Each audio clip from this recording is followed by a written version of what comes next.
The Deputy Assistant Secretary of Defense for Developmental Test and Evaluation decided he wanted to create this Center of Excellence here at Afit.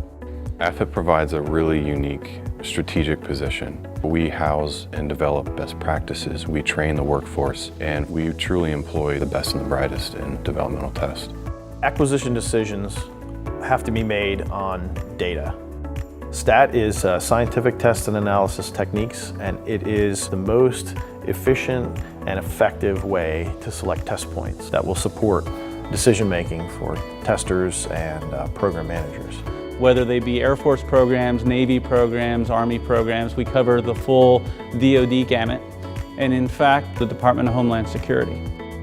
We reduce the risk that a weapon system will fail by injecting science. We have a working document in which we list all performance measures, all our brainstorming ideas, and then based off of that, we then build a test design. So a test design essentially is a set of test points, and each test point has a set of conditions.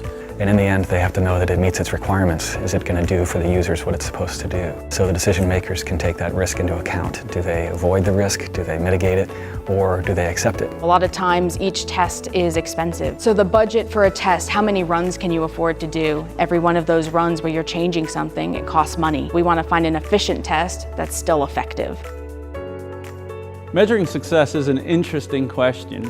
7 programs have come back and have shown us how we've saved them over $158 million just with those 7 programs over the first 3 years of our existence. We were introduced to the STAT COE in June of 2017 to help us resolve a series of physiologic events on the F-35 aircraft reported by pilots. They helped us to identify key parameters and issues that we could test in lab, and we saved around 6 months of time easily, and also around $1 million and a half of test dollars and flight test.